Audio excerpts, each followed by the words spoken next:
you're already running, but there's a good chance you're making it harder than it needs to be. Most runners think fatigue is just part of the deal. The burning in your lungs, the dead legs, the knees that ache for 2 days after a long run. But a huge part of that isn't your fitness. It's your form. Fix it, and you'll run faster, burn less energy, and stop collecting injuries like they're a hobby. In this video, I'm breaking down everything. Foot strike, cadence, posture, arms, the exact mechanics that separate someone who runs from someone who moves efficiently. No fluff, no theory, just the stuff that actually changes how you move. Before we get into it, what's the longest you've ever run? And did you feel like dying at the finish? Drop it in the comments. I read every single one. Let's go.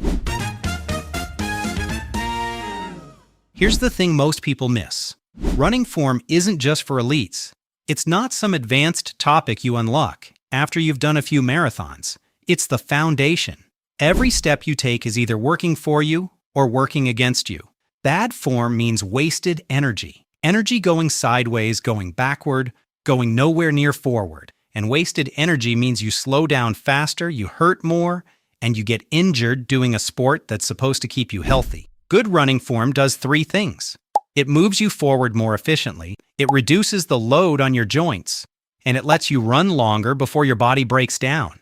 That's not a small deal, that's the whole game. Let's start at the bottom. Foot strike, the way your foot hits the ground, is probably the most debated topic in running. Heel strike, midfoot, forefoot, everyone has an opinion. Here's the truth. The question isn't where on your foot you land. The question is where your foot lands relative to your body. Let's break down each type quickly. Forefoot striking, landing on the ball of your foot, is what sprinters do. It generates power, it's explosive, and it's completely wrong for distance running. Run 10 kilometers on your forefoot and your calves, and Achilles tendon will be absolutely cooked. We're talking Achilles tendinopathy, shin splints, a body that stops working before the finish line. For endurance, stay away from it.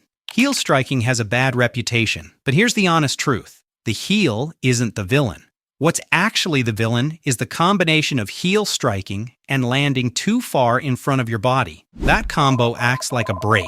Every step, you're slamming your foot out in front, locking your knee, and sending a shockwave straight up your leg. It kills your speed and destroys your knees over time. But if you heel strike with your foot landing underneath your body, there's no evidence that's particularly dangerous. World-class marathoner Charlotte Purdue heel strikes. She's fine. Midfoot striking, where the whole foot lands roughly flat simultaneously, is what most elite distance runners do. Eliud Kipchoge, Joshua Cheptegei. It reduces your contact time with the ground, lets your tendons act like springs, and loads your joints more evenly. It's the safest, most efficient option for long distances. And honestly, what's the one form mistake you know you're making but keep ignoring? Drop it below. You're probably not alone. Here's something almost magical. Most of the form problems we just talked about, overstriding, heel slamming, poor foot placement, they all tend to disappear when you fix your cadence. Cadence is your step rate, how many steps per minute you take. Most recreational runners sit somewhere around 150 to 160 steps per minute. Elite runners? They're typically at 170 to 180. When your cadence is too low, your steps are long and slow, you're reaching forward, you're getting airborne between steps, you're overstriding. Increase your cadence, and your steps get shorter and quicker. Your foot naturally starts landing underneath you instead of in front of you, and the whole chain reaction of bad mechanics starts to unravel. The target, 170 to 180 steps per minute. You don't need to hit 180 overnight, just increase your current cadence by about 10%. That's it. Tiny change, massive downstream effect. How to practice? Use a metronome app or find a playlist with tracks around 170 to 180 beats per minute and let the beat guide your feet. Do it on easy runs where you can actually focus on it. 2 things that sound like they contradict each other. Stand tall and lean forward. Let me explain why they don't. Run tall means your spine is long and stacked. You're not slumping, not collapsing in your chest, not caving through your core. Think of a string attached to the top of your head, pulling you upward. Your chest is open, your hips are forward, and you're not crumpling into yourself when you get tired.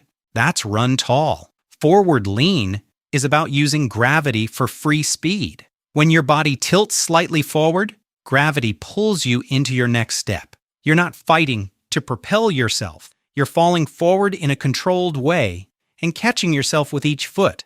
The key: lean from your ankles, not your waist. Think about Michael Jackson's smooth criminal lean, that whole body tilt forward, keeping a straight line from heel to head. That's the concept. Obviously nowhere near that dramatic for running, but the physics are the same. You tilt your whole body as one unit from the ankle. The moment you bend at the waist instead, your hips fall back, your glutes disengage, and you've just lost all your power. So, tall spine, slight whole body forward tilt from the ankles, that's it. Your arms run too. That's not a metaphor. Arm drive directly influences your leg rhythm and your forward momentum. Get this wrong, and you're leaking energy with every single step. Shoulders first. Relax them. Seriously, right now check. Are your shoulders creeping up toward your ears? That tension radiates through your whole upper body, tightens your chest, restricts your breathing. When you feel them tighten during a run, shake your arms out for a few seconds and let them drop back down. Elbows, 90-degree angle. Not more, not less. Forearms roughly parallel to the ground. The biggest arm mistake, letting your arms cross the midline of your body. Your arms should swing forward and backward, like a pendulum, not across your chest. When your arms cross your center line, your torso rotates to compensate, your energy goes sideways, and everything gets inefficient fast. Hands should pass close to your hips on the backswing, not up near your chest.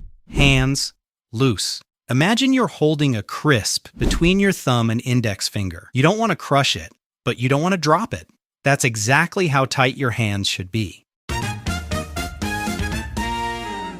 You've just gone through foot strike, cadence, posture, forward lean, and arms. And if you're thinking, I can't think about all of this while I'm running, you're right. Don't try.